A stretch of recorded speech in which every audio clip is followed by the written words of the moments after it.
Hello, this is C.L. Barber, looking at crime and punishment. Today we're going to answer the question, how far was Matthew Hopkins the main reason for the witch hunt of 1645 to 1647? Hopefully, by the end of this presentation, we'll be able to identify why witch hunts took place, why they grew in intensity, and describe how witches were treated.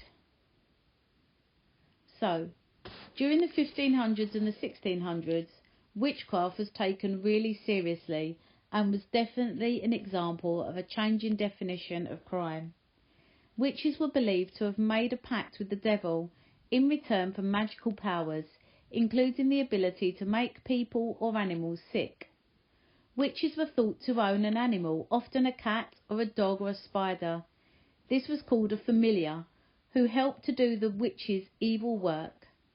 By 1700, attitudes to witches were starting to change. They were now seen as foolish, muddled people who were taking advantage of the gullibility of others. Initially, it was church courts who tried witches, and they didn't get very severe punishments. However, this was changed during the reign of Henry VIII. Between 1645 to 47, over 100 years later, there were about 250 cases of witchcraft in East Anglia alone, and it became a witch hunt. One reason for this huge increase was Matthew Hopkins, but he was also helped by the religious upheaval of the time, the Civil War, changes to the law, and village tensions. So, one of the reasons for the increase in witchcraft was Matthew Hopkins.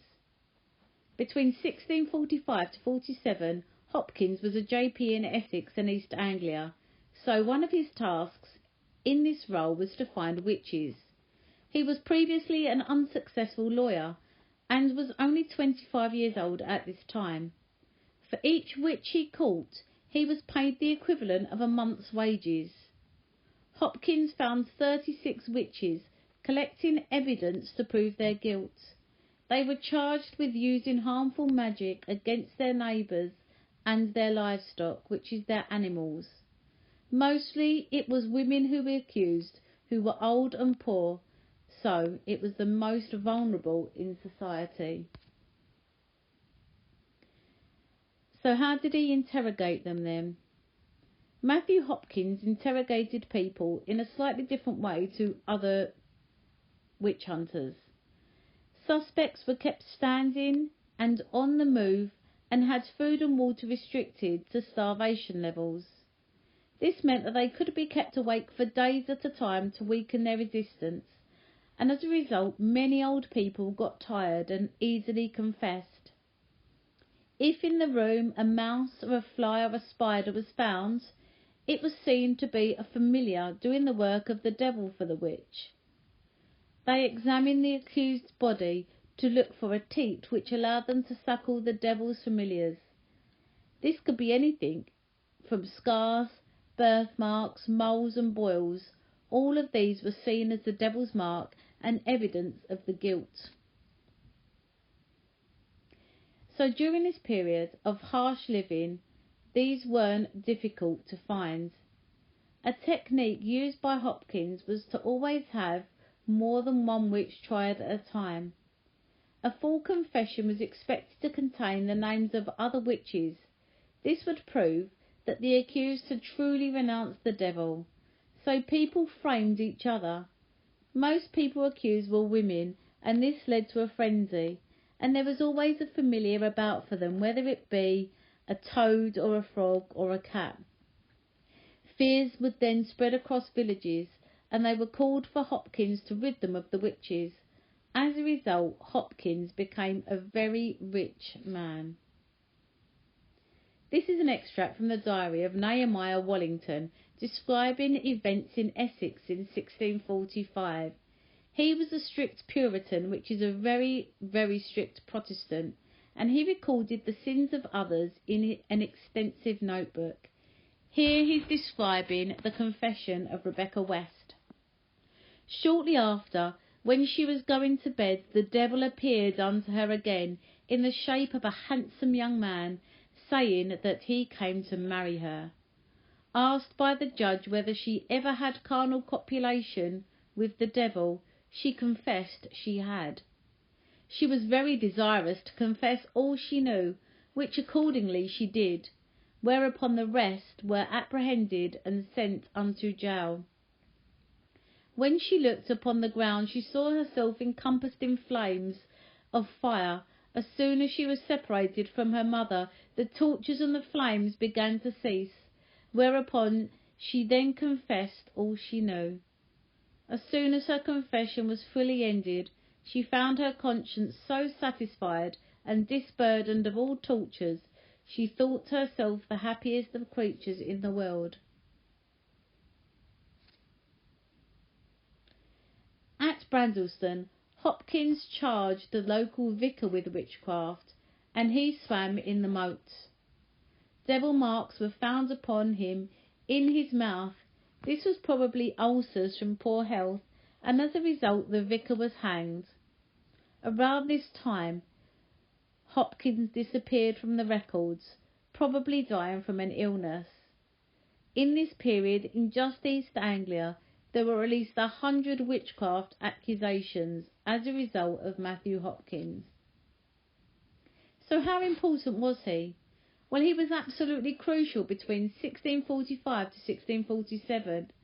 But we need to ask ourselves, did he create the panic, or did he take advantage of existing attitudes?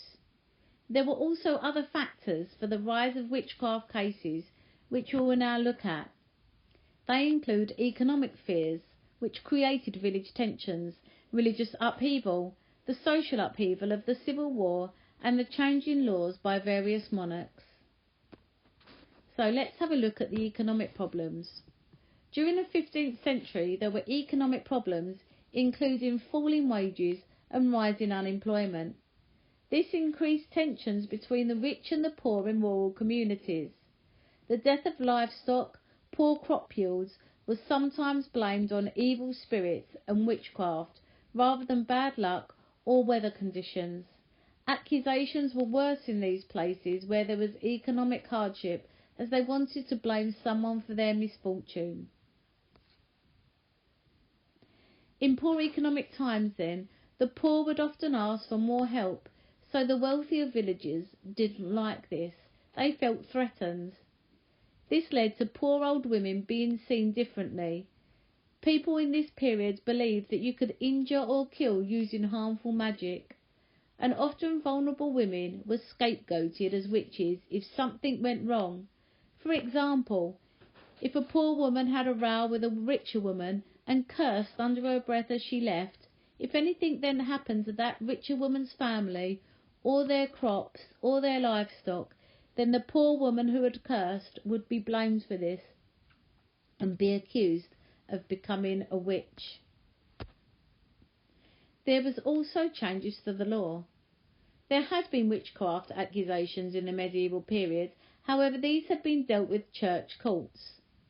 This changed in 1542 under Henry VIII, when witchcraft became a criminal rather than a church offence. It now became a serious crime which could be punished by death.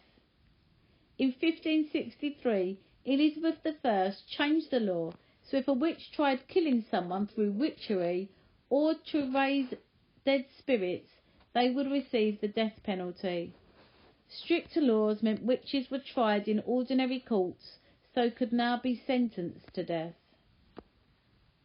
In 1597, as King of Scotland, James had written a book called Demonology. This was on the horrors of witchcraft. It was on the nature of hell, and it said that witches were detestable slaves of the devil. It encouraged readers to find out witches, and it included instructions on how to run trials. It clearly stated that witchcraft was a crime against the king and God. In 1603, when he became King of England, there was a new edition, and it said that witches had tried to drown him on his sea voyage. 2 years later, with the 1605 gunpowder plot, it made him even more suspicious of everybody. At this time, there was also uncertainties with regards to religion. Religion was really important in this period. Religion and the church played an important part in attitudes to and the definitions of witchcraft. Human existence was seen as a struggle between good and evil, and therefore between God and the devil. Some historians think that during this time, when Protestant thinking became more popular after Henry VIII broke with the Roman Catholic Church, people increasingly feared the old religion of Catholicism. As a result, many attempted to cleanse society by seeking out witches, and so the number of accusations increased. Protestants preached that the devil and his servants were tempting good Christians away from God. This heightened talk of the devil, and it increased the fear of people, who now started to look out for more harmful magic as a way of explaining unseen events such as crop failure or injury. During the time of Matthew Hopkins as well, there was also civil war. This took place between 1642 and 1649. The Civil War greatly unsettled the country, and for many it seemed as though the world had turned upside down. Family and friends were pitted against each other, and society was torn apart. In many areas there was a breakdown in law and order. Civil war meant that assize judges were not able to travel as often, so locals started to take the law into their own hands. It also led to an increase in superstitious ideas. So how were witches tried? Well, the accusers would present their charge and produce witnesses. Around 80% of the accused were elderly widows or unmarried women with no husband to speak up for them. This meant that they would then be tested further. They would have their hands bound by rope and be tied around the waist. If they floated, they would be examined for the devil's mark as final proof of witchcraft, because it was seen as God rejecting them from the waters. However, this wasn't used by Hopkins, who we've already seen interrogated them other ways, nor was it the way demanded by authorities. So what were the punishments? Over the next 200 years, between 1542 and 1736, up to 1,000 people, mainly women, were executed as witches. The most common form of execution was hanging. The 1645 to 1647 hunt was the most widespread executions for witchcraft in English history. Hopkins helped to create a mass panic about witches, which was made worse by the disruption and lack of authority caused by the civil wars. Hopkins caused about 300 people to be investigated, of which around 112 were hanged. This wasn't helped with the attitudes to women. During this period, the position and treatment of women in society helped to explain why they were accused of witchcraft and not men. 90% of all accusations were against women. In the 17th century, women had restricted roles. They had to focus on home duties. They were seen as the property of their fathers and husbands. Women who didn't meet the expectations of society were viewed with suspicion. Those women who helped with births, medicines, etc., previously called wise women and had been respected by authorities, were now hated and accused of being witches. This made them easy targets for witch hunters like Matthew Hopkins. So, one question in the paper will be a 4-mark comparison question. For example, it could say, explain one way trials in medieval England were similar to trials in the 17th century. An answer you could give for this is, trials in medieval England and in the 17th century were similar because they both sometimes used a type of ordeal or trial involving cold water to decide guilt or innocence. In the Middle Ages, one of the trials by ordeal involved the accused having a knot tied round his or her waist. They were then lowered into the water at the end of a rope. If they were innocent, then God accepted them into the water. If they were guilty, he repelled them. During the 17th century, the swimming test was used in cases of witchcraft to decide whether the accused was guilty or not. As in medieval England, it was believed the innocent would sink and the guilty would float. In the case of witchcraft, if he or she floated, the accused would be examined for the devil mark as proof of witchcraft. So as you can see here, I've made my point, then I've talked about the trial in the medieval period, and then I've finally finished about the trial in the 17th century. Another thing you could be asked is, explain why hunting witches increased between 1645 to 47. With this 12-mark question, you'll be given a couple of bullet points that you can use in your answer. So, for example, it might talk about the role of Matthew Hopkins and changes to the law. Your aim will be to complete 3 paragraphs on 3 different factors. Each paragraph should have a topic sentence that introduces the factors that you're going to talk about, then precise evidence that backs up your point, and analysis which links back to the main point where you explain how it led to the increase in witch hunting.